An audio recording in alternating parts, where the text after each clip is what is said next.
Halo, perkenalkan saya Ardi Saputra dan pada kesempatan ini saya akan menjelaskan mengenai cara memilih bibit tanaman yang berkualitas. Sebelum menentukan atau menjabarkan tentang cara pemilihan bibit tanaman yang berkualitas, kita akan bahas terlebih dahulu dua contoh atau dua jenis pengembangbiakan tanaman. Yang pertama yaitu secara vegetatif dan yang kedua adalah secara generatif. Untuk cara vegetatif ini biasanya kita kenal dengan cara mencangkok, populasi, menyambung, stek, atau pengembangbiakan tanaman secara perampatan. Pengembangbiakan tanaman secara vegetatif ini cenderung menghasilkan buah lebih cepat, lalu hasil atau buah yang dihasilkan dari pengembangbiakan ini kemungkinan besar akan sama dengan indukannya. Namun, sisi lain atau kelemahan dari pengembangbiakan secara vegetatif adalah buah atau tanaman akan menghasilkan akar yang cenderung lemah karena tidak dikembangbiakan dari fase benih maksudnya. Lalu yang kedua adalah pembibitan secara generatif. Pembibitan secara generatif ini juga biasa kita ketahui melalui pembibitan dengan menggunakan biji atau benih, di mana dalam penggunaannya kita harus menggunakan biji yang berada dalam kondisi dorman atau istirahat. Untuk mendapatkan bibit yang berkualitas, biji tanaman perlu kita persiapkan terlebih dahulu dengan cara mengeringkan biji tersebut, lalu di mana proses pengeringan ini bertujuan untuk mempercepat pertumbuhan biji dan melindungi biji dari serangan penyakit. Lalu keuntungan dari pembibitan secara generatif adalah menghasilkan akar tanaman yang kuat, lalu tanaman yang dihasilkan dari pembibitan ini dapat bertahan lebih lama dibandingkan dengan pembibitan secara vegetatif. Namun kelemahan dari pembibitan secara generatif adalah tanaman butuh waktu yang lama untuk bisa menghasilkan buah, dan kondisi buah yang dihasilkan ada kemungkinan untuk berbeda dengan indukannya.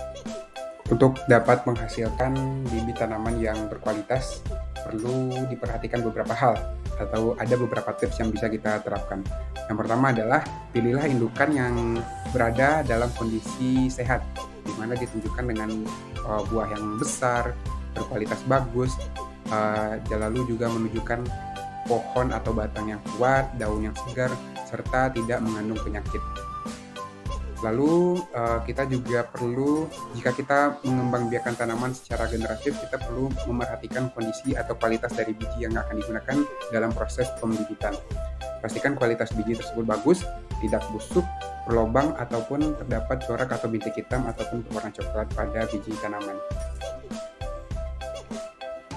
Kita masuk pada pembahasan utama, yaitu cara menentukan bibit yang berkualitas. Hal pertama yang perlu kita perhatikan atau disarankan adalah pilihlah bibit yang dikembangkan melalui cara vegetatif, di mana bibit yang dikembangkan melalui cara ini akan dapat menghasilkan buah lebih cepat, serta kondisi atau kualitas buah yang dihasilkan pun akan cenderung sama dengan indukannya. Lalu cara yang kedua adalah perhatikan pohon induk dari bibit tanaman yang akan kita ambil atau kita gunakan sebagai perkembangbiakan dari bibit kita. Pastikan kondisi pohon indukannya dalam kondisi sehat, ditunjukkan dari kondisi fisik seperti akar yang kuat, batang yang kokoh, lalu daun yang segar.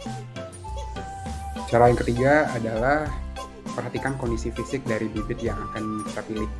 Kondisi fisik di sini dapat kita identifikasi pada kondisi daun, yang mana daunnya berwarna segar, tidak kelayu ataupun kering, serta berwarna rata atau tidak terdapat corak hitam maupun coklat pada lembaran daun.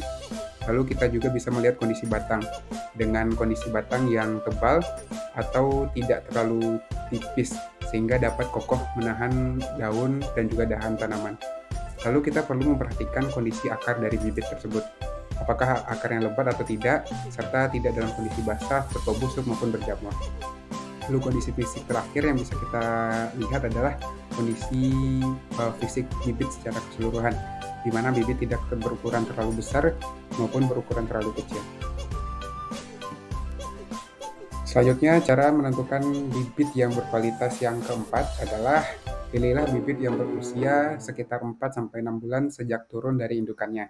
Hal ini ditujukan agar tanaman buah yang ingin kita tanam atau kembangbiakan dapat cepat berbuah dan dalam kondisi yang optimal, di mana mereka sudah cukup beradaptasi dengan lingkungan sekitarnya sebelum ditanam di tempat yang kita inginkan. Lalu cara yang kelima adalah pastikan kita membeli bibit pada penjual atau pendistribusi bibit yang terpercaya. Hal ini diperlukan agar selama proses pengembangbiakannya bibit yang kita beli tersebut dikelola atau dirawat secara sesuai, sehingga nantinya bibit tersebut dapat menghasilkan buah yang berkualitas. Baik, sekian cara memilih dan menentukan bibit tanaman yang berkualitas. Semoga informasi yang dipaparkan dapat bermanfaat, dan mohon maaf atas kekurangan yang dapat dalam penjelasan yang telah kami sampaikan.